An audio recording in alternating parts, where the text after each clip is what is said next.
이주 의원님 첫 데뷔입니다. 발언하십시오. 네, 감사합니다. 예, 배경훈 장관님께 질의하겠습니다. 장관님, 이재명 정부는 123대 국정과제에서 AI 3대 강국 도약을 중요 목표로 제시하였죠. 네, 맞습니다.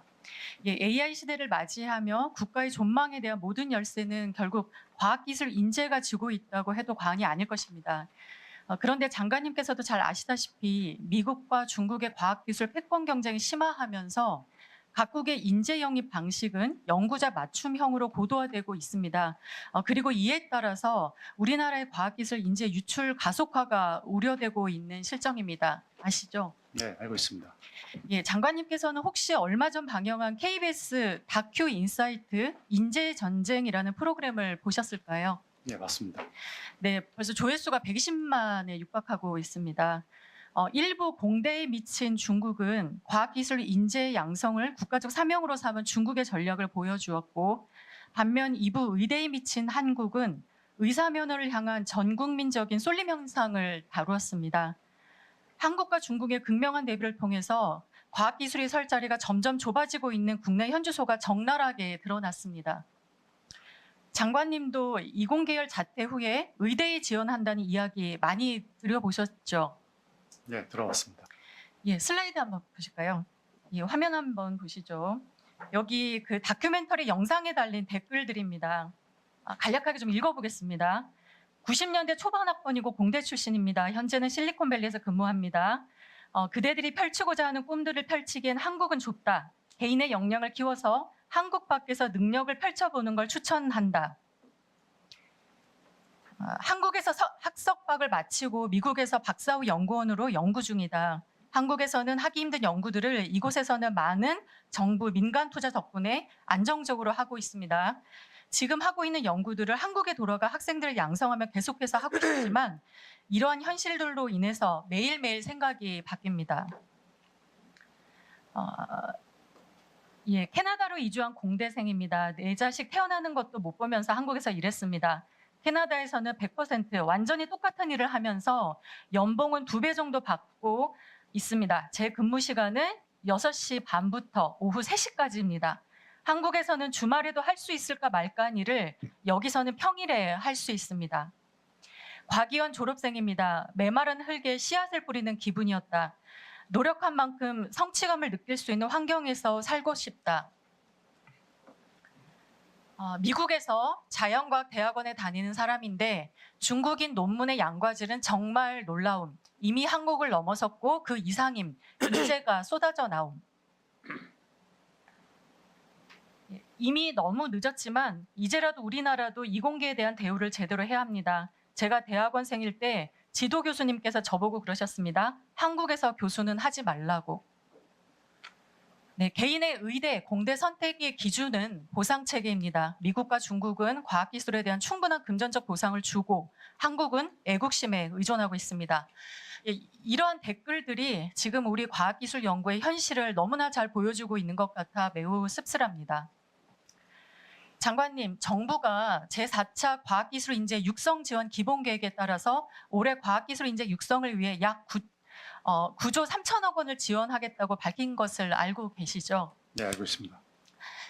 예, 2021년부터 2025년 기본계획 5개년 평균을 계산하면 연간 7조 원 규모로 계산이 되고 과학기술 인재 육성 이렇게 지원을 하고 있지만 이것을 저희가 좀 한번 통계를 좀 정리를 좀 해봤습니다. 2024년 기준 7조 4천억 원을 114만 6천 명에게 지원을 한다는 것인데 연간으로 하면 불과 1인당 평균 646만 원 가량이고 월 54만 원 정도로 계산이 됩니다.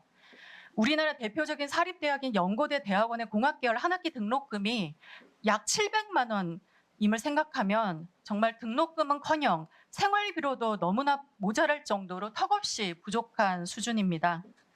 한 설문조사에 따르면 한국과학기술 한림원 회원 200여 명 중에서 61.5%가 최근 5년 이내 해외에서 영입 제안을 받았고 그중 43%가 이 제안을 수락했거나 또 제안을 긍정적으로 검토하고 있다는 충격적인 결과가 나왔습니다. 이들은 제안을 긍정적으로 검토하고 있는 이유로 고용 조건, 그리고 국내 석학 활용제도 부재를 꼽았습니다. 실제로 작년 미국의 고급 취업 이민 비자인 EB1, EB2 비자를 받은 우리 국민은 5,847명으로 2017년 이후 최대 규모이고 지난 3년간 평균 5,700명의 고급 인력이 미국으로 유출이 되었습니다. 장관님 알고 계실까요? 네, 알고 있습니다. 예, 정부가 2023년 발표한 연구개발을 통한 국가전략기술인재 확보 전략안을 보면 12대 국가전략기술에 대한 국가별 우수 논문 연구자 보유 순위가 나옵니다.